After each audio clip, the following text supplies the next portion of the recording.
In the Gospel of the Essenes, there's a scene where Jesus takes a clay vessel filled with water, holds it between his palms, and says something the church never included in their teachings. Water remembers. Water carries intention. Water becomes what you speak into it. The Archons know this. This is why they pollute not just the physical water, but the frequency it holds. Then he demonstrates a specific ritual. He places both hands around the vessel, breathes a patent over the surface, speaks 3 words and tells his disciples, "Do this every morning before you drink. The water will carry protection into every cell. The Archons cannot touch what has been blessed with knowing." If you drink water every morning without this ritual, you're consuming not just H2O, you're consuming the frequency signature of every system that water has passed through. The pipes, the treatment plants, the collective fear and anxiety that water absorbs from millions of people. Water is a frequency recorder, and most water you drink is playing back archonic programming directly into your cells. Place your hand around a glass of water right now, not on top, around it. Feel the temperature. That water is alive, it's conscious, and it's listening to what you're about to learn. The Gospel of the Essenes describes what Jesus understood about water that modern science is only beginning to discover. Water has memory. It holds vibrational imprints, and when you consume water without clearing its memory first, without imprinting it with your own intention, you're allowing archonic frequencies to enter your body at the cellular level. Your body is 70% water. Every cell is mostly water. When you drink water carrying archonic frequency, that frequency spreads through your entire system within minutes. This is why you can wake up feeling clear and centered, drink a glass of water, and suddenly feel anxious or depleted. It's not the water itself, it's what the water is carrying, but Jesus taught a way to clear the water's memory and reprogram it with protective frequency. A specific hand position that creates a geometric field around the water. A breathing pattern that transfers your intention into the liquid. 3 words in Aramaic that encode the water with a frequency signature Archons cannot penetrate. When you drink water blessed with this ritual, you're not just hydrating, you're flooding every cell with frequency protection.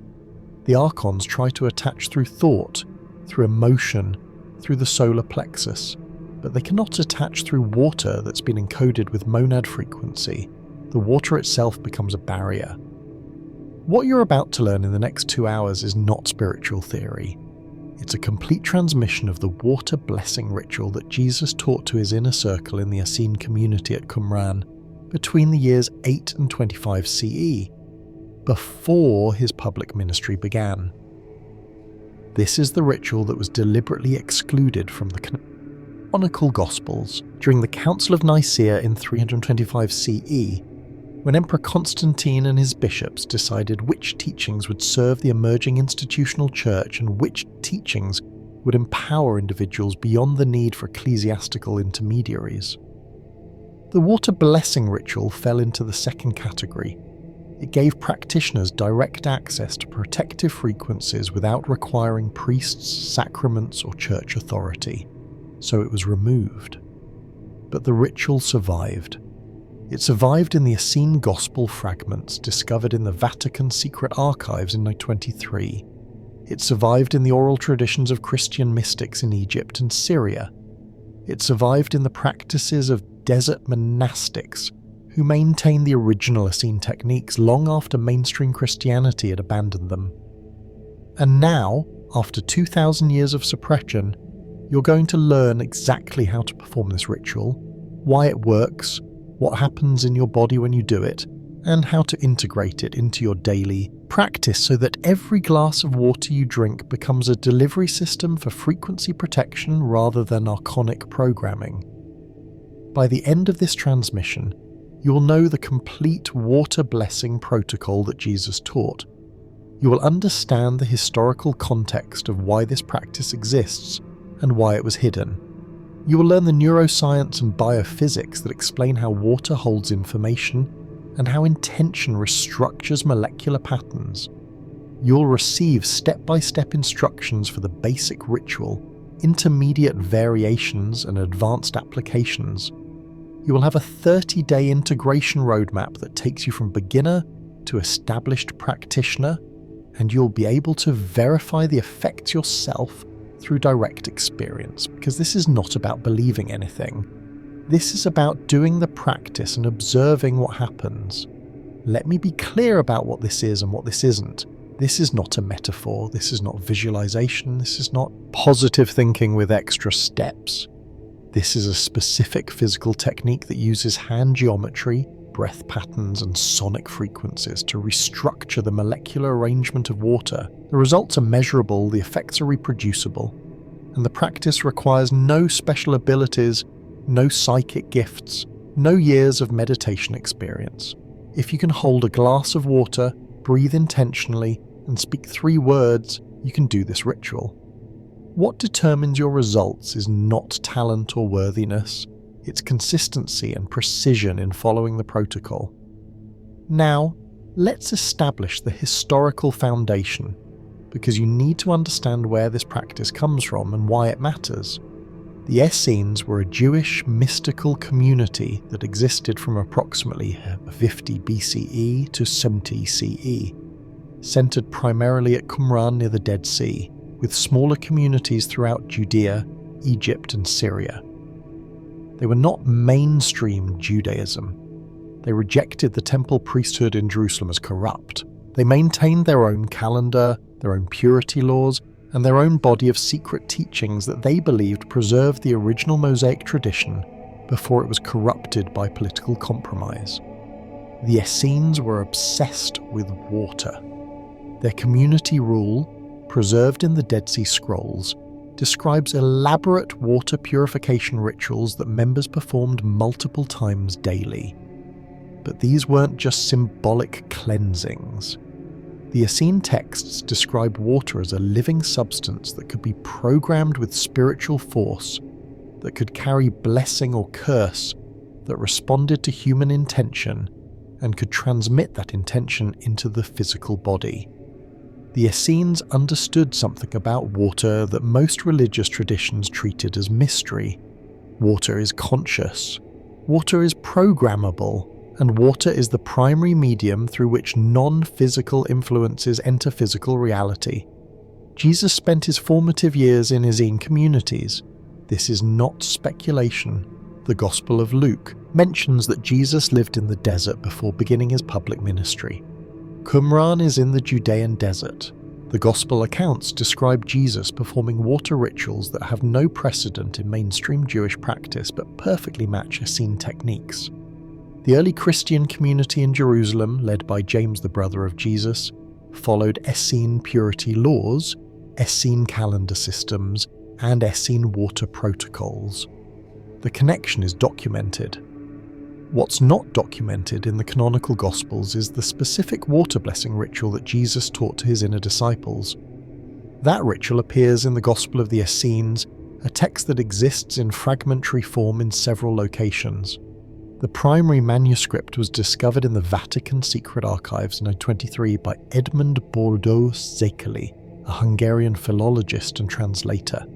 Székely claimed he was granted access to Aramaic texts that had been removed from general circulation, including sections of what he called the Essene Gospel of Peace. The Catholic Church has never officially confirmed or denied the existence of these manuscripts, which is itself telling. Székely's translation was published in 4 volumes between 1928 and 1981. The water blessing ritual appears in Book 2 of the Essene Gospel of Peace, in a section describing Jesus teaching his disciples about the elements. The passage is specific. Jesus holds a clay vessel of water. He positions his hands in a particular configuration around the vessel. He breathes over the water surface 3 times using a specific rhythm. He speaks 3 Aramaic words. Then he instructs his disciples to do this every morning before drinking, explaining that water carries memory and intention, and that by blessing the water they protect themselves from what he calls the adversary, the devourer, the force that enters through corrupted substances.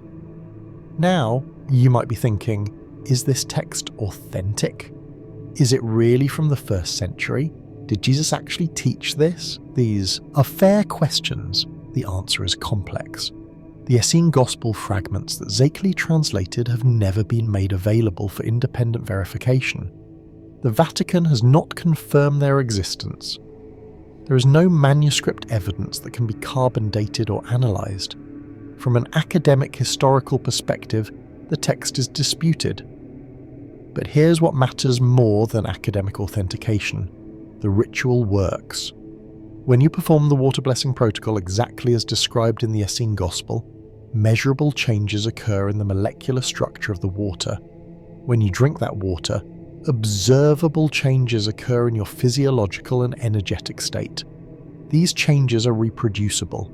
They happen for practitioners across different belief systems, different cultural backgrounds, different levels of spiritual experience.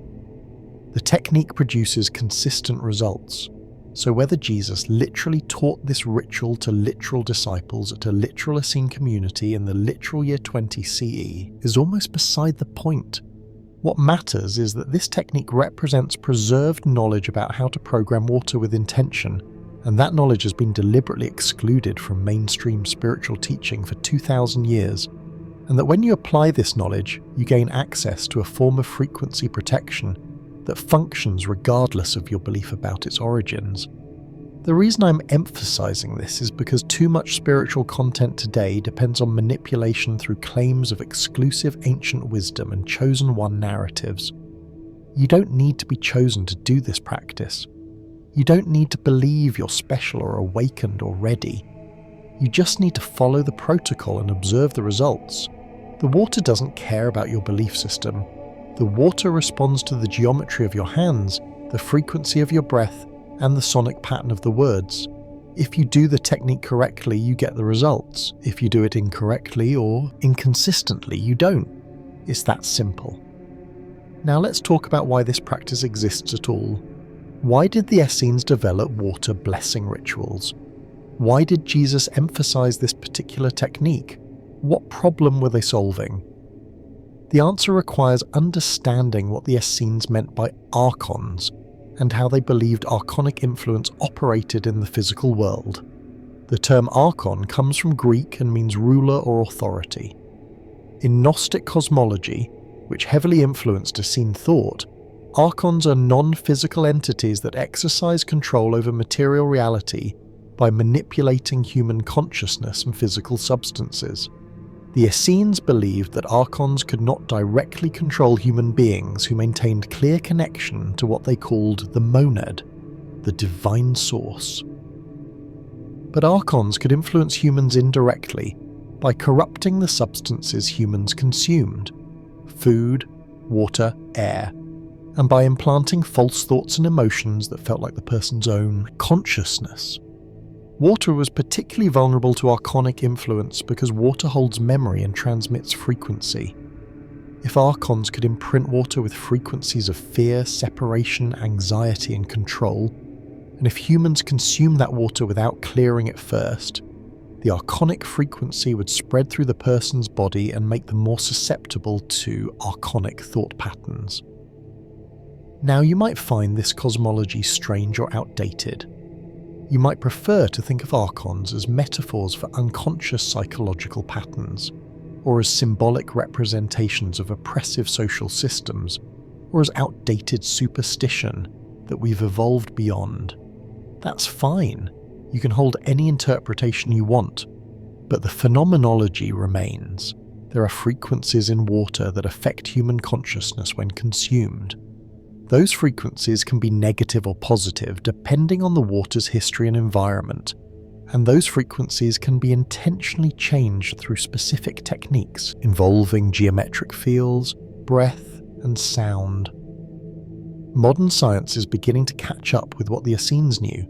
In 1988, the French immunologist Jacques Benveniste published research suggesting that water could retain the electromagnetic signature of substances that had been dissolved in it, even after the substances were diluted beyond molecular presence. The mainstream scientific community rejected this work viciously, destroying Benveniste's career and funding. But subsequent researchers, including Luc Montagnier, who won the Nobel Prize for discovering HIV, have replicated Benveniste's findings using more sophisticated equipment. Water does hold information. Water does transmit electromagnetic signatures, and those signatures do affect biological systems. In 1994, the Japanese researcher Masaru Emoto began photographing frozen water crystals after exposing water to different words, music, and intentions. Water exposed to positive words like love and gratitude formed beautiful, symmetrical crystals. Water exposed to negative words like hate and fear formed chaotic, broken patterns. Emoto's work has been criticized for lack of rigorous controls and for potential confirmation bias, but multiple researchers have replicated his core finding. Human intention affects water structure in measurable ways. More recently, researchers using Raman spectroscopy and other advanced analytical techniques have documented that water exists in different structural states, depending on its electromagnetic environment. Water is not just H2O molecules randomly bouncing around. Water forms coherent domains, structured zones where millions of molecules organize into liquid crystalline patterns. These patterns can store and transmit information, and these patterns respond to electromagnetic fields, including the fields generated by the human body, the human heart, and human consciousness. What the Essenes called blessing water with pneuma, modern science calls structuring water through electromagnetic coherence. What the Essenes called clearing archonic frequency from water, modern science calls eliminating disruptive electromagnetic signatures from the molecular structure. The language is different. The underlying reality is the same.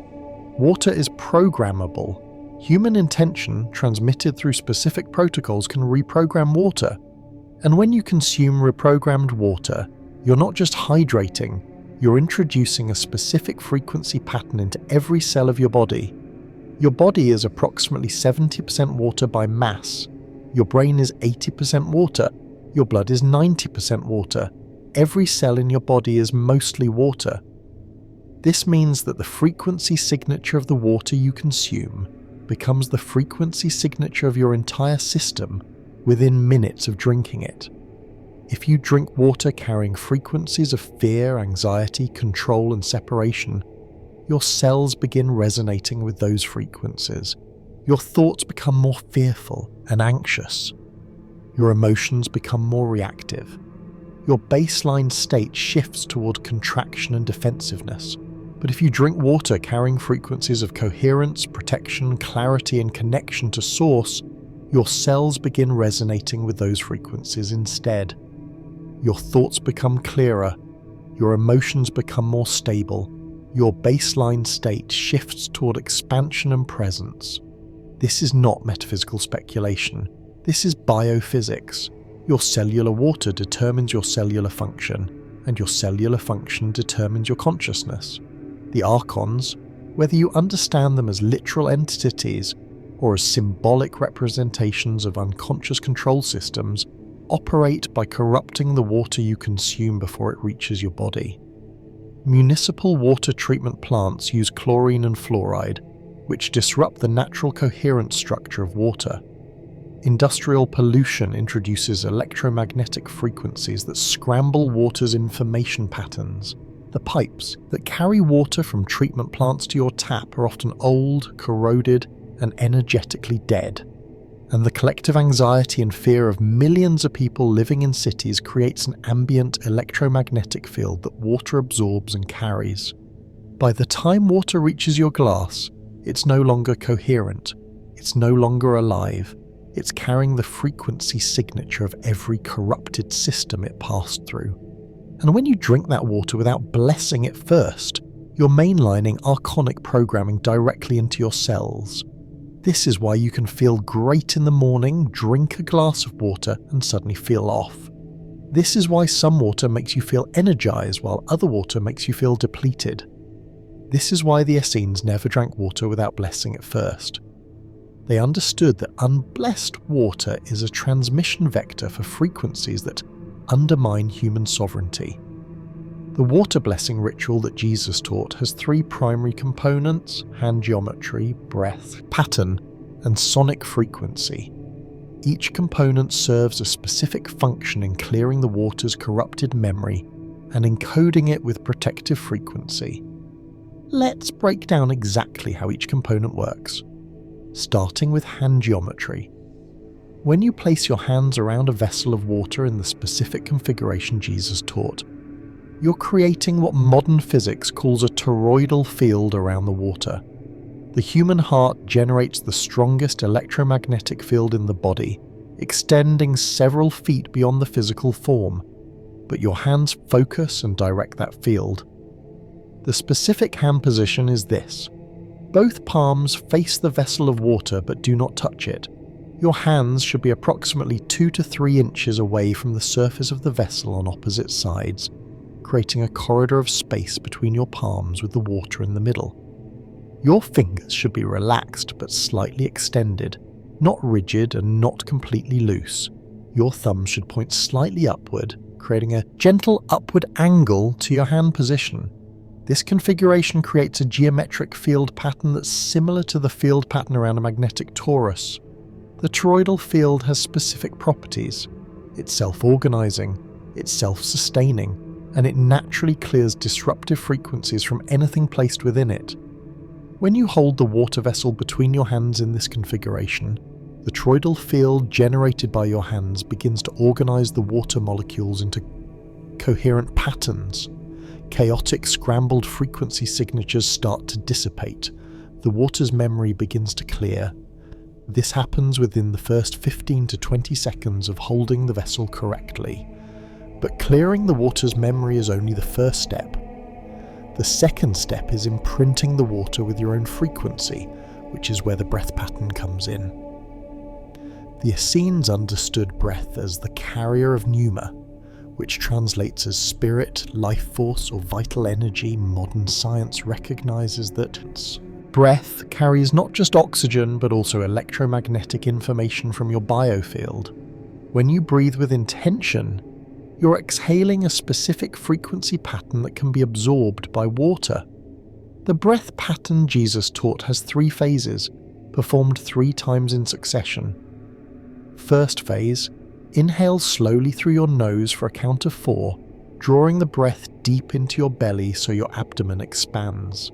Hold the breath for a count of 4, maintaining awareness in your heart center. Second phase, exhale slowly through your mouth toward the water surface for a count of 6, imagining that your breath carries golden light from your heart into the water. The exhalation should create a gentle movement on the water surface, but should not be forceful enough to create waves or splashing. Third phase, pause for a count of 2 with empty lungs, maintaining your hand position and your awareness on the water. You perform this complete breath cycle 3 times. The first cycle clears your own energetic state and establishes coherence in your heart field. The second cycle transfers your heart coherence into the water through the electromagnetic information carried in your breath. The third cycle seals the frequency encoding and stabilizes the pattern in the water's structure.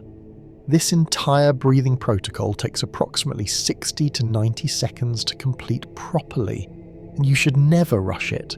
The precision and presence you bring to the breath pattern directly determines the effectiveness of the encoding. After completing the 3 breath cycles, you speak 3 words in Aramaic over the water. These words are not magical incantations, they're sonic frequencies that create specific vibrational patterns in water. The Aramaic language, which Jesus spoke natively, is constructed differently than English or other modern languages.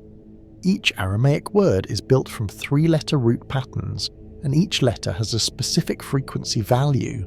When you speak Aramaic words with proper pronunciation, you're generating sound waves that resonate with the molecular structure of water in particular ways. The 3 words Jesus taught for the water blessing ritual are Newe, Barich, Malkuta. Newe means to become or to be made. Barich means blessed or set apart.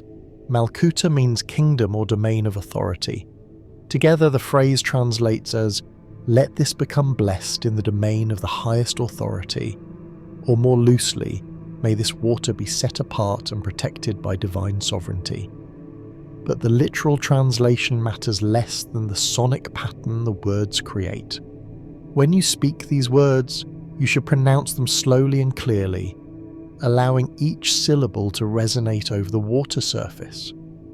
Nehweh is pronounced Neh, W-A-H, with emphasis on the second syllable and a slight vibration on the final syllable.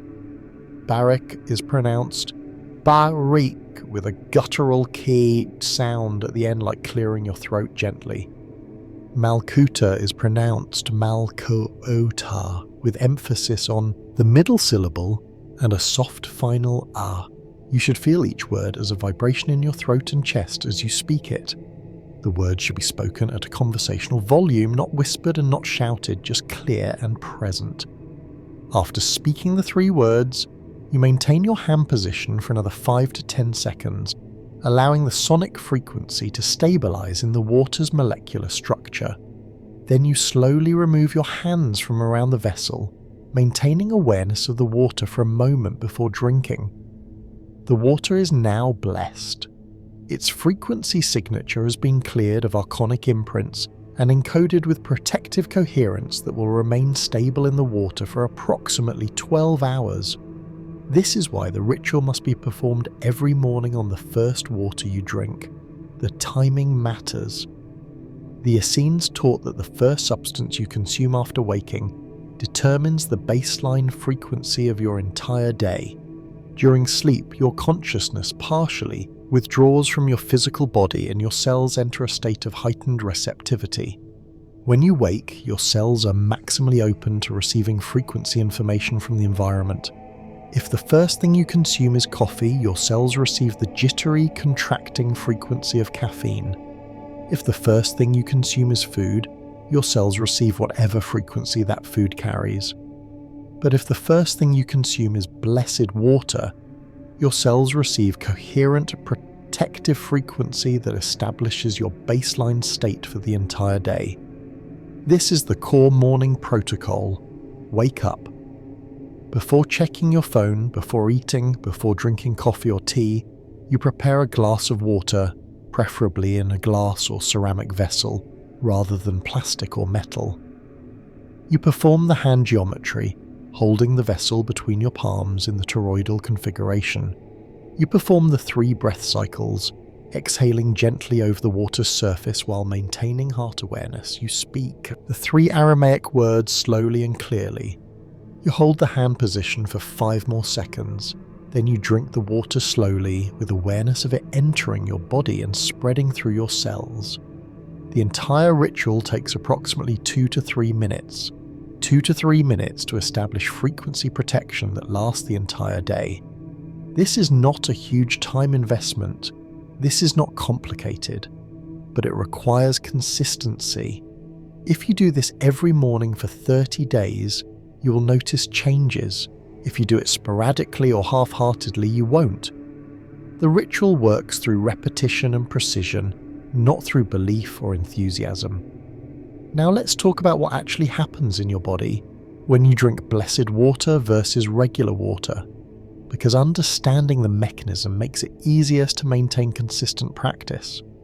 When you drink regular tap water or bottled water without blessing it first, the water enters your digestive system carrying whatever frequency signature it absorbed from its environment. This frequency signature is usually chaotic, incoherent, and contaminated with electromagnetic noise from pipes, plastic, industrial processing, and collective human anxiety. Your cells have to process this water. Your cellular membranes have receptor sites that read the frequency signature of incoming substances. When the water carries chaotic frequency, your cells have to work to filter and neutralize that frequency before they can safely absorb the water. This filtering process requires energy. It creates oxidative stress at the cellular level. It activates your inflammatory response systems, and it generates what biologists call cellular background noise, which is basically electromagnetic static that interferes with your cell's ability to communicate clearly with each other. Over time, if you're consistently drinking unblessed water, this cellular stress accumulates. Your baseline inflammation levels increase, your mitochondria become less efficient at producing energy. Your nervous system becomes more reactive to external stimuli. Your mental state becomes more anxious and less centered. You're not sick, you're not diseased, but you're operating at a lower frequency baseline than your system is capable of, and you don't even realize it because this has become your normal state. But when you drink blessed water, the process is completely different. The water enters your system already carrying coherent, organized frequency. Your cellular membranes read this frequency and recognize it as beneficial. Your cells don't have to filter or neutralize anything. They can absorb the water immediately, along with the frequency pattern the water carries. Instead of creating cellular stress, the blessed water reduces cellular stress. Instead of generating electromagnetic noise, the blessed water creates electromagnetic coherence. Your cells communicate more clearly. Your mitochondria function more efficiently. Your nervous system becomes more regulated and less reactive. The effects are cumulative. After 3 days of drinking blessed water first thing every morning, most practitioners report feeling subtly clearer and more energized. After 7 days, the changes become more obvious. Your sleep quality improves. Your digestion becomes more regular. Your emotional reactivity decreases. After 30 days, the changes are undeniable. You wake up feeling actually rested rather than groggy. Your mental clarity remains stable throughout the day rather than fluctuating wildly. Your baseline mood shifts from slightly anxious to quietly confident, and you start noticing that situations that used to trigger anxiety or reactivity just don't bother you as much anymore. This is what the Essenes meant when they said that Archons cannot attach through water that's been blessed. They weren't talking about literal demons grabbing onto your aura. They were describing the phenomenology of frequency protection. When your cellular water maintains coherent frequency, your consciousness maintains coherent frequency. When your consciousness is coherent, you're not susceptible to invasive thoughts, compulsive emotions, or the subtle manipulation tactics that operate through your unconscious mind. Think about how archonic influence actually works in daily life. You wake up feeling fine, then you check your phone and see the news, and suddenly you're anxious about the economy or politics or climate disaster. That anxiety wasn't yours. It was transmitted to you through electromagnetic carriers, the screen, the words, the images, and it attached to your consciousness because your frequency was vulnerable. Or you're having a good day and then you interact with a difficult person, and suddenly you're irritated and reactive for hours afterward. That reactivity wasn't yours. It was transmitted to you through the interaction, and it stuck to your consciousness because your baseline frequency couldn't repel it. But when you've been drinking blessed water every morning, your baseline frequency is higher and more stable. The news still contains anxiety-inducing content, but that anxiety doesn't stick to you. You can perceive the information without absorbing the frequency. The difficult person still acts difficult, but their reactivity doesn't trigger your reactivity. You can interact with them while maintaining your own centered state. This is what frequency protection means in practical terms. It doesn't make you immune to challenging circumstances. It makes you immune to having your frequency destabilized by those circumstances. Now, let's address the obvious question. Do you have to use the Aramaic words? Can you bless water in English or your native language? Can you skip the breath pattern and just use intention? Can you modify the hand position to what feels comfortable? These are fair questions, and the answer is nuanced. The Aramaic words are optimized. They create specific sonic frequencies that resonate particularly well with water's molecular structure, but they're not magically necessary. What's necessary is sonic vibration, breath-carried electromagnetic information, and geometric hand positioning that creates a toroidal field. If you cannot or will not speak Aramaic, you can use equivalent words in your own language. The key is to choose words that embody the concepts of becoming, blessing, and divine authority or protection. In English, you could say, "Become blessed in the highest realm," or "Be set apart in sacred protection," or any similar phrase that resonates with you. The important thing is that you speak the words with intention and clear pronunciation, allowing them to vibrate over the water surface. Don't just think the words, don't mumble them, speak them clearly enough that the water receives the sonic frequency. Similarly, if the specific breath pattern feels too complicated at first, you can start with a simpler version. Just breathe slowly and impeccably over the water 3 times, exhaling gently toward the surface while imagining light from your heart entering the water. As you become more comfortable with the basic practice, you can add the specific count pattern. 4 count inhale, 4 count hold, 6 count exhale, 2 count pause. The precision enhances the effect, but the basic principle, breath carries frequency into water, works even with simplified technique. The hand position, however, is not optional. If you skip the hand geometry, you lose the toroidal field that clears the water's memory before you encode it with new frequency. You can modify the exact distance between your hands and the vessel based on the size of the vessel and your hand size, but you must create that corridor of space between your palms with the water in the middle. This is what generates the field. Without the field, you're just breathing on water and saying words, which has some effect but not the full effect. For practitioners who want to go deeper than the basics ritual, there are several advanced variations that increase the potency of the blessing. The first variation involves adding heart coherence before you begin. This means spending 30 to 60 seconds in focused heart breathing before you even pick up the water vessel. Place your hand on your heart center. Breathe slowly and rhythmically, imagining the breath flowing in and out of your heart rather than your lungs. Allow yourself to feel gratitude or appreciation for something specific, a person, a place, a moment, anything that genuinely brings you warmth.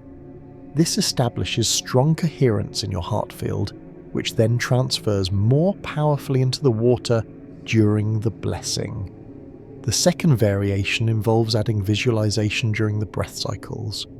As you exhale over the water, visualize golden light flowing from your heart through your breath into the water. See the water beginning to glow with this light. See any darkness or cloudiness in the water being dissolved by the light. This visualization isn't just imagination, it's a technique for focusing your intention more precisely, which increases the electromagnetic coherence of the frequency you're transmitting into the water. But be careful not to strain. The visualization should be light and natural, not forced or mentally exhausting. The third variation involves using sound beyond the 3 words. Some advanced practitioners will hum or tone specific frequencies over the water after speaking the Aramaic words. The frequency 528 Hz, often called the love frequency or miracle tone, is particularly effective for water blessing. You don't need perfect pitch. You just need to hum at a frequency that feels resonant and sustaining, allowing the vibration to continue over the water surface for 20 to 30 seconds. This deepens the sonic encoding and creates even more stable frequency patterns in the water's structure. The fourth variation involves blessing larger quantities of water at once. The basic ritual is designed for a single glass of water consumed immediately after blessing. But you can scale up the practice to bless a full pitcher or jug of water that you'll drink throughout the day. The hand position becomes more challenging with larger vessels, so instead of holding the vessel between your palms, you place your hands on opposite sides of the vessel with palms flat against the surface. The breath and words remain the same.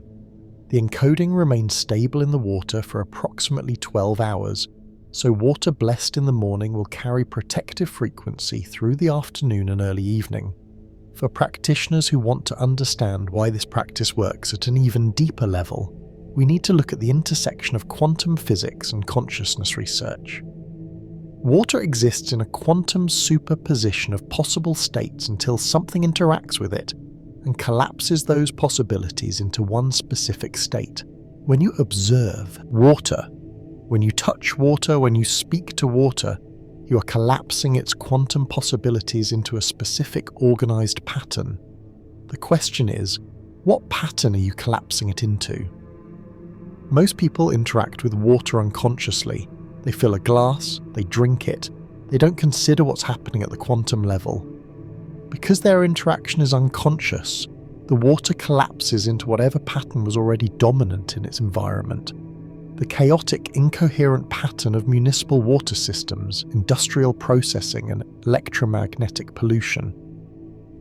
But when you interact with water consciously through the blessing ritual, you're intentionally collapsing the quantum possibilities into a coherent, organized, protective pattern. You're choosing what the water becomes rather than letting it be determined by unconscious environmental factors. This is what Jesus meant when he said water becomes what you speak into it. He wasn't speaking metaphorically. He was describing quantum mechanics in first century Aramaic. Your words, your breath, your intention, your presence, these are all forms of observation, and observation determines reality at the quantum level. When you bless water with conscious presence, you're literally restructuring physical reality at the molecular scale. This is not woo-woo mysticism. This is cutting-edge quantum biology, and it perfectly explains why ancient practices like water blessing actually work. The Essenes didn't have access to quantum physics or molecular biology, but they had something arguably more valuable: direct empirical observation of what worked. They tried different techniques, observed the results, kept what worked, discarded what didn't, and refined their practices over centuries. The water blessing ritual survived because it produced consistent, verifiable results. Practitioners felt different. They got sick less often. They maintained mental clarity in stressful situations. They experienced a quality of presence and centeredness that non-practitioners didn't have. The technique worked, so it was preserved and transmitted, generation after generation, until it reached us today. Now let's talk about common obstacles that practitioners encounter when they start this practice, because knowing what to expect makes it easier to navigate challenges. The first obstacle is inconsistency. People get excited, they do the ritual for 3 or 4 days, they maybe notice subtle effects, but then they skip a day because they're in a hurry, and then they skip another day, and then they forget about it entirely. This is normal. This happens with any new practice. The solution is to remove as many barriers to consistency as possible. Set up your water vessel the night before, so when you wake up, the glass is already waiting on your nightstand or beside your bathroom sink. Keep a printed reminder of the hand position and breath pattern somewhere visible until the technique becomes automatic. Set a phone alarm for the same time every morning labelled with something like water blessings, so you have an external reminder until the habit is established. And most importantly, lower your expectations. You don't need to feel profound spiritual experiences every time you bless your water. You just need to do the technique correctly and drink the water. The effects accumulate over time, not in dramatic moments. The second obstacle is self-doubt and skepticism. Your rational mind will tell you this is ridiculous, that you're just breathing on water and mumbling words, that there's no way this could possibly do anything meaningful. This voice will be particularly loud if you're someone who values scientific thinking and rational skepticism. Here's the thing. That skeptical voice is valid. You should be skeptical of spiritual claims, but skepticism isn't the same as dismissal. Real skepticism says, I'm not sure if this works, so I'm going to test it rigorously and observe the results, without predetermined conclusions. Treat the water blessing ritual as an experiment. Commit to 30 days of consistent practice. Keep a simple journal where you note each morning, whether you did the ritual and how you feel that day compared to previous days. Don't look for magic. Look for subtle changes. Sleep quality, energy level, mental clarity, emotional reactivity, digestive regularity, anything measurable. After 30 days, review your notes. If you see no changes whatsoever, then you can legitimately conclude the practice doesn't work for you. But if you see even small positive shifts, you've empirically verified that something is happening, regardless of whether you understand the mechanism. The third obstacle is discomfort with the Aramaic words. Some practitioners feel silly speaking words in a language they don't understand. Some worry about cultural appropriation or feel like they're playing at being spiritual. Some just can't get the pronunciation right and get frustrated. All of this is normal. Remember that the Aramaic words are optimized but not mandatory. If speaking Aramaic creates resistance that prevents you from doing the practice at all, then switch to English or your native language and use the equivalent concepts. Become blessed, highest authority.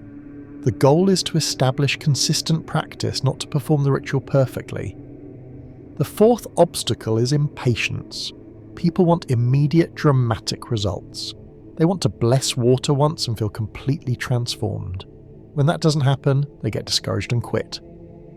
This is a fundamental misunderstanding of how frequency work operates.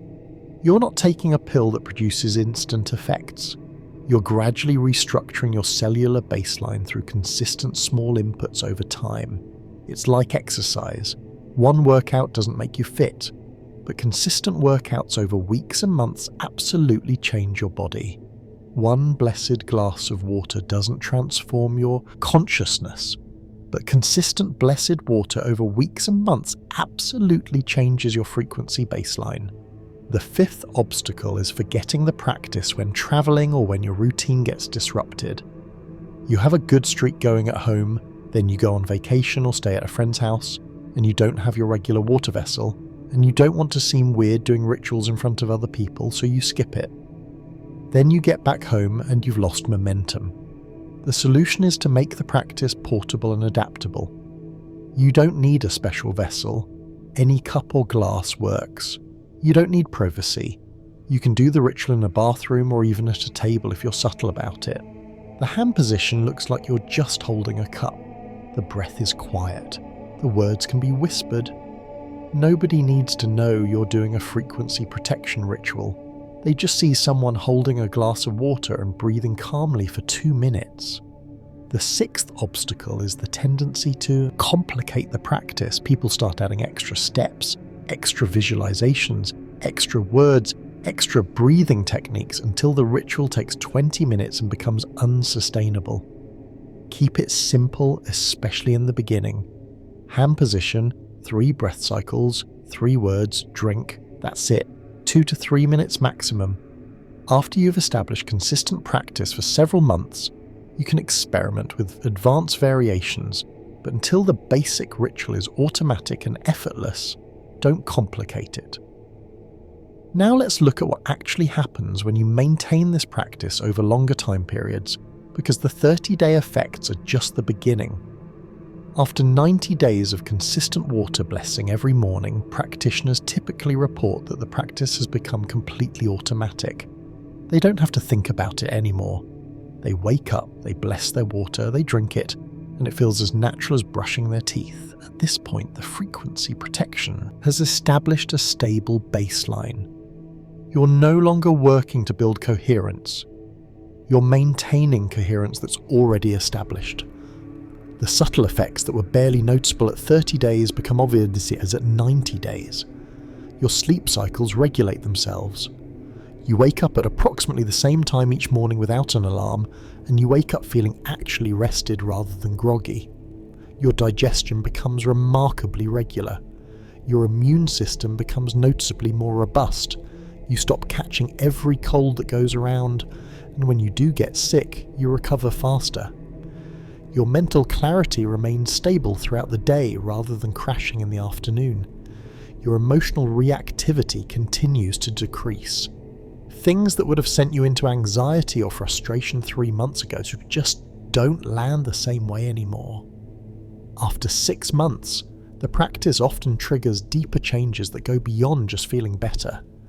Practitioners report shifts in their relationship to time. They stop feeling chronically rushed and anxious about deadlines. They develop a sense of having enough time for what matters. Their relationship to other people changes. They become less triggered by difficult personalities. They stop taking things personally as much.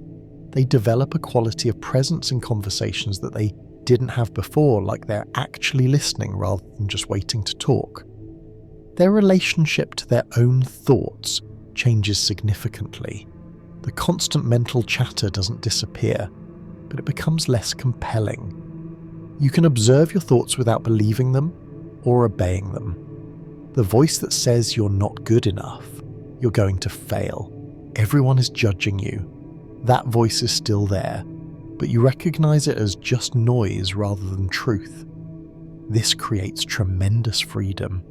You're not controlled by the unconscious mental patterns anymore because those patterns can't attach to your consciousness when your frequency baseline is protected. After a year of consistent practice, many practitioners report something that's harder to describe but unmistakable in direct experience. They develop a sense of being accompanied or protected, not by a person or entity, but by a quality of presence that's always there, like a field of stability that moves with them through the day. When they enter chaotic or negative environments, difficult family gatherings, stressful work situations, crowded public spaces, they feel held in calm regardless of the external chaos. This isn't spiritual bypassing. They still perceive the difficulty of the situation. But the difficulty doesn't penetrate their core state. This is the long-term payoff of the water blessing ritual.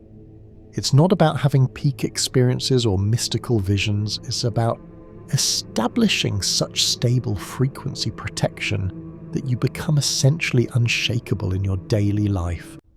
The Archons, whether you understand them as literal entities or psychological patterns or social control systems, lose their grip on you. Not because you're fighting them or resisting them, but because their manipulation tactics simply don't work on someone whose cellular frequency is protected by daily practice. The ritual also opens the door to related practices that complement and deepen its effects. Once you've established consistent water blessing, you can begin blessing your food with similar technique before eating. The hand position changes slightly. You hold your hands above the food rather than around it, but the principle is the same. You're clearing the food's frequency signature and encoding it with coherent, protective energy before consuming it. This is particularly important if you're eating processed food or restaurant food, where you don't know the frequency of the ingredients or the energy of the people who prepared it. You can also extend the practice to blessing water for other people. If you're preparing food or drinks for family members, especially children who are more vulnerable to frequency contamination, you can bless the water you use in cooking or the drinks you serve. You don't need to tell them you're doing it. You're just ensuring that the substances they consume carry protective frequency rather than archonic programming. Parents who have maintained this practice report that their children become calmer, sleep better, get sick less often, and demonstrate better emotional regulation. Some advanced practitioners develop the practice of blessing bodies of water in nature, streams, lakes, even in the ocean. The technique is the same, but the scale is different. You're not trying to bless the entire ocean. You're blessing your immediate relationship with the water. You approach the water with respect. You place your hands toward the water surface. You breathe toward it. You speak the words. You're acknowledging the water's consciousness and establishing coherent relationship rather than unconscious use. Practitioners who do this regularly report developing a felt sense of communication with water in nature, like the water recognizes them and responds. There's also a practice of using blessed water externally for energetic cleansing. You prepare a bowl of blessed water using the standard ritual, then you use that water to wash your hands, face, or feet when you feel energetically contaminated or depleted. This is particularly useful after being in difficult environments or interacting with people who are in very low frequency states. The blessed water applied to your skin helps clear attached frequencies that might otherwise linger in your field for hours or days. The Essenes did this constantly. They had water purification pools where community members would immerse themselves multiple times daily. And those pools were blessed using similar rituals to what Jesus taught for drinking water. Understanding the biological mechanisms behind water's memory capacity helps reinforce why this practice matters so deeply. At the molecular level, water doesn't exist as isolated H2O molecules bouncing around randomly. Water molecules form hydrogen bonds with each other, creating networks and clusters that can persist for varying lengths of time. These clusters can organize into different geometric configurations based on the electromagnetic environment they're exposed to. When water is exposed to coherent electromagnetic fields, like those generated by your heart and hands during the blessing ritual, the molecular clusters organize into more stable, symmetrical patterns. These organized patterns are what we call structured water or coherent water. Structured water has different properties than chaotic, unstructured water. It's more easily absorbed by cells. It facilitates better nutrient transport and waste removal. It supports more efficient cellular communication. And crucially, it carries and transmits the electromagnetic signature that structured it in the first place when you drink water that has been structured by your intentional blessing. Every cell that absorbs that water receives the coherent electromagnetic pattern along with the H2O molecules. The electromagnetic pattern then influences how your cells function. Your cells are not just chemical factories, they're electromagnetic systems. Every cellular process, from DNA replication to protein synthesis to energy production, involves electromagnetic interactions.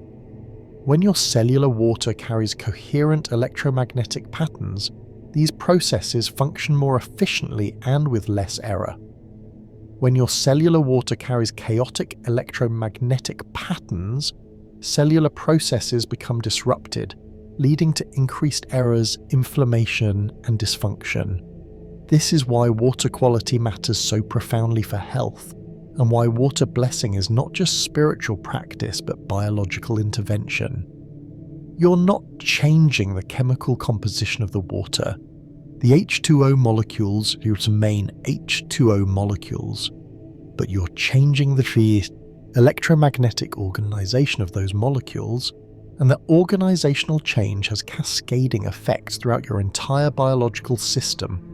This is verifiable through various measurement techniques including spectroscopy, crystallization tests, and biofield imaging, though most people won't have access to such equipment. What you do have access to is your own direct experience of how you feel, which is ultimately the most important measurement. Now let's talk about how to recognize whether the practice is actually working for you, because this is crucial for maintaining motivation through the initial period when the effects are subtle. The clearest indicator is sleep quality. If you're blessing water every morning and your sleep starts improving, you fall asleep more easily, stay asleep through the night, wake up more rested, that's a strong signal that the practice is having physiological effects. Sleep is highly sensitive to frequency state. When your cellular frequency is coherent, your nervous system can relax deeply enough for true restorative sleep. The second indicator is emotional reactivity. Start noticing how you respond to typical triggers in your life: traffic, difficult co-workers, family drama, financial stress, whatever usually makes you anxious or angry or frustrated. If you're blessing water consistently, you should notice over several weeks that these triggers don't hit you as hard. You still perceive the situations, but your emotional response is less intense and shorter-lived. You return to baseline faster. This is direct evidence that your frequency is protected, because emotional reactivity is one of the primary ways archonic influence operates. The third indicator is synchronicity and flow.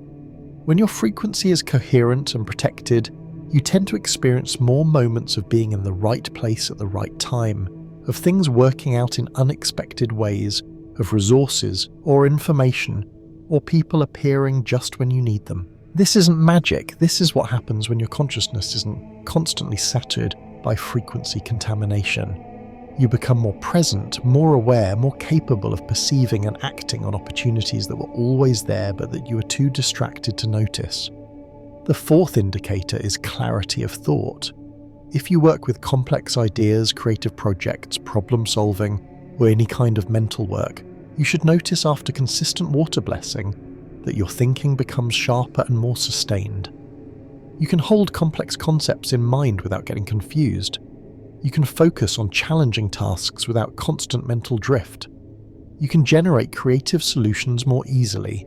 This happens because your neurons are bathed in coherent water rather than contaminated water, which means your neural communication is clearer. The fifth indicator, which takes longer to appear, is a sense of being less influenced by external narratives and pressures.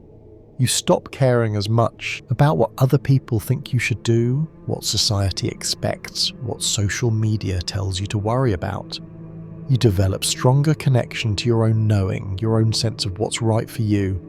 This is the ultimate evidence that archonic programming is losing its grip, because archonic control operates primarily through external authority and manufactured consensus. When you're protected at the frequency level, external authority loses its power to override your internal guidance. If you're seeing any of these indicators, the practice is working. If you're not seeing them yet, don't worry. Different people respond at different rates depending on their starting baseline, their consistency with the practice, and how much additional frequency contamination they are exposed to in their daily environment. Someone living alone in a quiet, natural setting will probably see results faster than someone living in a crowded city working a high-stress job, but both will see results, eventually, if they maintain the practice. For people who want to accelerate their results or deepen their practice, there are several complementary practices that work synergistically with water blessing. The first is morning sunlight exposure. Within 30 minutes of waking, get outside and allow direct sunlight to enter your eyes for at least 5 to 10 minutes. Don't wear sunglasses. Don't look directly at the sun. Just be outside with sunlight in your visual field. This regulates your circadian rhythm, supports mitochondrial function, and establishes connection to natural electromagnetic frequencies that support rather than disrupt coherence. Combining morning sunlight with morning blessed water is exponentially more powerful than either practice alone. The second complementary practice is grounding or earthing, which means direct physical contact between your bare skin and the earth. Walk barefoot on grass, dirt, sand, or natural stone for at least 15 to 20 minutes daily. This allows you to discharge accumulated electromagnetic static and absorb electrons from the Earth's surface, which neutralizes free radicals and reduces inflammation. Grounding plus blessed water creates a powerful circuit of frequency protection. The blessed water establishes coherence internally, and the grounding prevents external electromagnetic pollution from destabilizing that coherence. The third complementary practice is breath work, specifically coherent breathing at a rate of approximately 5 to 6 breaths per minute. This is slower than your normal breathing rate and requires conscious practice. Inhale for 5 seconds, exhale for 5 seconds, repeat for 5 to 10 minutes. This breathing pattern activates your parasympathetic nervous system, increases heart rate variability, and creates measurable coherence in your heart's electromagnetic field. Doing coherent breathing right after drinking your blessed water in the morning amplifies the protective frequency throughout your entire system.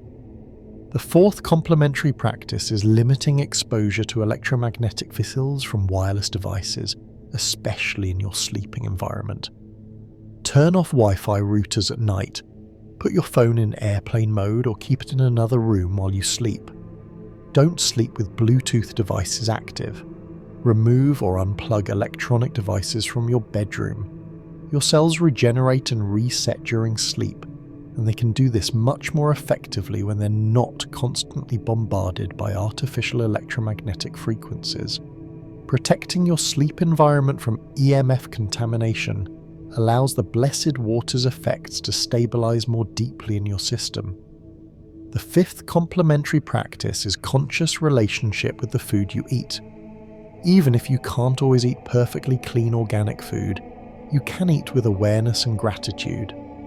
Before you eat, take a moment to acknowledge the food, to thank it, to set the intention that it will nourish you. This simple practice shifts you from unconscious consumption to conscious communion with the substances entering your body. And this shift matters at the frequency level. Food consumed with awareness nourishes you more fully than food consumed while scrolling social media. And this effect is measurable in terms of nutrient absorption and digestive efficiency. These complementary practices aren't required, but they create a lifestyle that supports frequency protection at every level. Water blessing is the foundation. The other practices build on that foundation and accelerate your results. If you're serious about freeing yourself from archonic influence and establishing sovereign consciousness, you're building a comprehensive approach rather than relying on any single technique. Now we need to address one of the most common questions. What happens if you miss a day? What if you wake up late and don't have time for the ritual? What if you forget? Does that undo all your progress? The answer is no. Missing one day doesn't erase the baseline coherence you've built through consistent practice. It's like exercise. Missing one workout doesn't make you lose all your fitness gains, but missing one workout makes it easier to miss the next one. And before you know it, you've fallen out of the habit entirely. If you miss the morning water blessing, don't catastrophize. Don't tell yourself you've failed or that you should just give up. Just do the ritual the next morning and continue. The protective frequency will still be present in your system from previous days, just slightly diminished. One day without the ritual won't leave you vulnerable to archonic attack or frequency contamination. But consistent practice is what builds stable long-term protection, so the goal is to miss as few days as possible, while also being gentle with yourself when you do miss. For people traveling across time zones or dealing with major schedule disruptions, the key is to maintain the essence of the practice even if you can't do the full ritual. At minimum, before you drink water in the morning, place your hand on the vessel for a few seconds. Take 3 conscious breaths and set a simple intention for protection. This abbreviated version takes 30 seconds and maintains the energetic pattern of blessing water even when you don't have time for the complete protocol. It's not as powerful as the full ritual, but it's infinitely better than nothing, and it keeps the habit alive during challenging periods. Let's talk now about the community aspect of this practice, because while water blessing is something you do individually, sharing the practice with others can deepen your understanding and maintain your motivation. If you have family members or housemates who are open to it, teach them the ritual and practice together in the mornings. Having a partner or family who all bless their water creates a field of collective coherence in your home environment that's stronger than what any individual can create alone. If you don't have people in your immediate environment who are interested, consider finding or creating an online community of practitioners. This doesn't need to be complicated. It could be a simple group chat where people check in each morning and confirm they did the practice. The accountability and shared intention support consistency, especially during the first few months when the effects are subtle and it's easy to lose motivation. Some practitioners organize group water blessing sessions where multiple people bless water simultaneously while connected via video call. The collective intention and synchronized practice create amplified effects that participants can often feel directly. This isn't necessary for the practice to work individually, but it's a powerful way to experience how frequency protection scales when multiple people work together coherently. The most important thing is not to make water blessing into a dogma or a cult. This isn't about converting people or convincing skeptics. This is about your own direct practice and the results you observe. If people ask you why you seem calmer or more centered, you can share what you're doing. If they're interested, teach them. If they're not, that's fine. The practice works whether or not anyone else believes in it or participates in it. We're approaching the final section of this transmission, but before we close, I want to share some perspectives from long-term practitioners who have maintained daily water blessing for multiple years. These are people who started the practice out of curiosity or desperation, stayed with it through the initial period of subtle effects, and have now integrated it so deeply into their lives that they can't imagine starting a day without it. One practitioner describes the cumulative effect this way.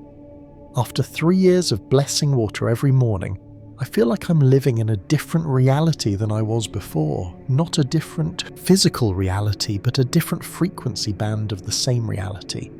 I go through the same situations, work stress, relationship challenges, financial pressure, but I experience them from a place of such stability that they can't destabilize me.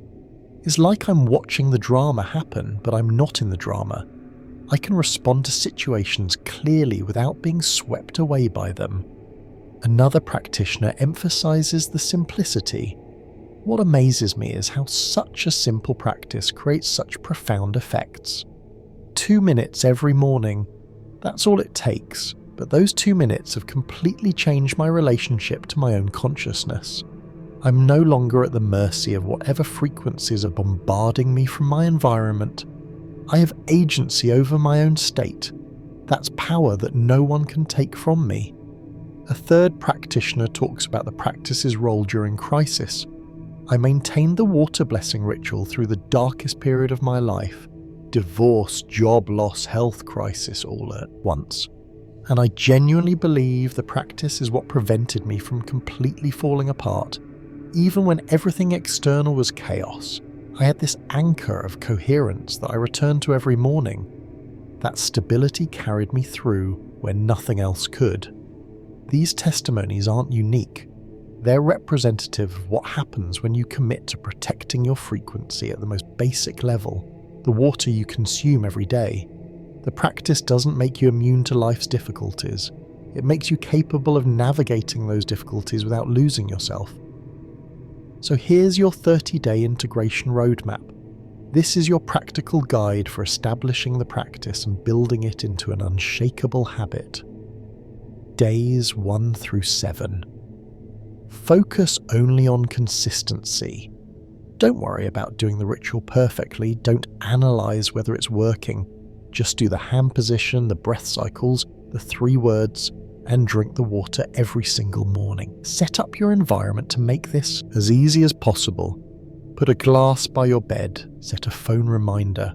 Remove barriers. Your only goal this week is to not miss a day. Days 8 through 14.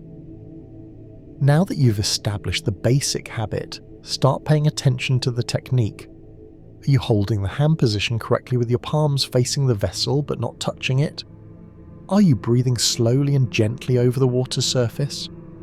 Are you pronouncing the Aramaic words clearly and that they vibrate in your throat? Refine your technique, but maintain your consistency. Don't skip days to make up for imperfect practice. Progress comes from consistent repetition, not perfect execution. Days 15 through 21. Begin observing effects. Start a simple journal where you note each morning whether you did the ritual and any changes you notice in sleep quality, energy levels, mental clarity, or emotional synestau. Don't force yourself to see effects that aren't there, but don't dismiss subtle changes either. Most effects at this stage are gentle, slightly better sleep, slightly more stable mood, slightly clearer thinking. Notice and acknowledge without exaggerating. Days 22 through 30. This is the danger zone where many people quit. The novelty has worn off. The effects are still subtle. The practice feels routine rather than exciting. This is when you have to rely on commitment rather than motivation. Remind yourself why you started. Review your journal notes and notice the small improvements. Trust the process even when it feels boring. The practitioners who make it past day 30 are the ones who achieve long-term results. After day 30, if you've maintained daily practice for 30 days, you've established a foundation. Now you can begin exploring variations and going deeper. Try adding heart coherence before the ritual. Experiment with visualization during the breath cycles. Consider blessing larger quantities of water. Start blessing food. Integrate the complementary practices like morning sunlight and grounding. But don't complicate the core ritual. Keep the morning water blessing simple, consistent, and non-negotiable. Let me give you the complete step-by-step protocol one more time so you can reference it easily. Wake up. Before doing anything else, prepare a glass of water in a glass or ceramic vessel. Sit comfortably where you won't be interrupted. Hold the vessel between your palms with your hands 2 to 3 inches away from the surface, fingers slightly extended, thumbs pointing gently upward. This creates the toroidal field. Feel the temperature of the water through your hands for a few seconds to establish connection. Begin the first breath cycle. Inhale through your nose for a count of 4, drawing breath into your belly. Hold for a count of 4 while maintaining awareness in your heart center. Exhale through your mouth toward the water surface for a count of 6, imagining golden light flowing from your heart through your breath into the water. Pause with empty lungs for a count of 2. Repeat this breath cycle 2 more times for a total of 3 complete cycles. After completing the 3 breath cycles, speak the 3 Aramaic words slowly and clearly over the water. Newe, Barak, Malkuta. Pronounce each syllable distinctly. Allow each word to vibrate in your throat. Feel the sound waves moving over the water surface.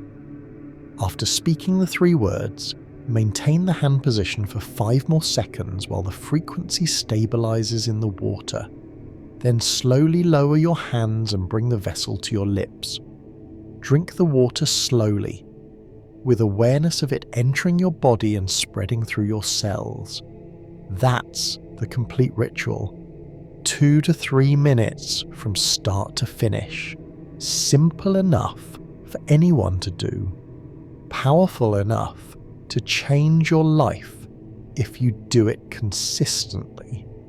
Now, some final thoughts about what this practice represents in the bigger context of spiritual sovereignty and freedom from archonic control. The water blessing ritual is not just about water, it's about reclaiming agency over what enters your body and your consciousness. For most of human history, especially in modern industrial society, people have been trained to consume unconsciously. We eat food without thinking about where it came from or what frequency it carries. We drink water without considering what information it might be transmitting. We absorb media, social pressure, advertising, propaganda, all without conscious filtering. This unconscious consumption makes us extremely vulnerable to manipulation and control. We become passive receivers of whatever frequencies the dominant systems want to broadcast into our consciousness. We lose the capacity to determine our own state. We become reactive rather than sovereign. The Archons, whatever they actually are, maintain power through this unconscious receptivity. As long as people consume substances and information without conscious filtering, archonic programming can enter through those substances and information. The water blessing ritual breaks this pattern at the most fundamental level. You're not consuming unconsciously anymore. You're engaging with the water consciously. You're clearing its frequency. You're encoding it with your own intention. You're exercising agency over what enters your body. This simple act of conscious engagement creates ripple effects through every other area of your life. Once you start blessing your water, you naturally start becoming more conscious about your food, your media consumption, your relationships, your environment. Consciousness in one area spreads to other areas. This is what Jesus understood and what the institutional church wanted to suppress. If people know how to protect their own frequency through simple daily practices, they don't need external religious authorities to mediate their relationship with the divine. They don't need priests to bless their water. They can bless it themselves. They don't need churches to provide protection from evil forces. They can establish their own protection through their own practice. This threatens hierarchical power structures, which is exactly why these teachings were excluded from the canonical Gospels. But the teachings survived anyway, transmitted through underground lineages, preserved in texts hidden in desert caves and monastery archives, maintained by practitioners who valued direct experience over institutional authority. And now these teachings are available again to anyone willing to actually practice them. You don't need special permission. You don't need initiation. You don't need to be chosen or awakened or spiritually advanced. You just need water, 2 minutes, and willingness to do the practice consistently. The water is waiting. Your body is waiting. Your cells are waiting to receive coherent frequency instead of contaminated programming. The practice is simple. The commitment is yours. Starting tomorrow morning, before you do anything else, before you check your phone or drink coffee or start your day, you'll take 2 minutes to bless your water. You'll place your hands around the vessel. You'll breathe with intention 3 times. You'll speak the 3 words. You'll drink the water with awareness. You'll do this the next morning, and the next morning, and the next morning. After 30 days, you'll evaluate your results. After 90 days, the practice will be automatic. After 6 months, your baseline frequency will be unrecognizable compared to where you started. After a year, you'll wonder how you ever lived without this protection. This is not hype. This is not manipulation. This is what actually happens when you protect your frequency consistently at the cellular level through daily practice. The Archons lose their grip not because you fight them, but because their programming can't penetrate coherent water. Your consciousness stabilizes not through meditation or therapy, but through the simple act of ensuring that every cell in your body is bathed in protected frequency rather than contaminated frequency. The ritual Jesus taught 2,000 years ago works exactly the same way today. The water still responds to geometry, breath, and sound. Your cells still absorb the frequency signature of the water you consume. The protective encoding still remains stable for 12 hours. The practice still produces the same results it produced for the Essenes at Qumran, for the Christian mystics in the desert, for every practitioner who has maintained it throughout history. Now it's your turn. The knowledge has been transmitted. The technique has been explained. The protocol has been provided.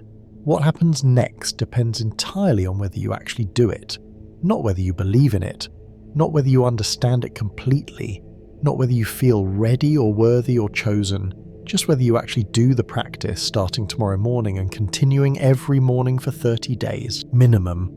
The water remembers, the water carries intention, the water becomes what you speak into it. And when you drink blessed water every morning, you're not just hydrating, you're establishing frequency protection that accumulates with every glass, every day, every month, until you've built such stable coherence that archonic programming simply cannot penetrate your consciousness anymore. That's freedom, that's sovereignty, that's what Jesus taught and what the church tried to hide. And now you know.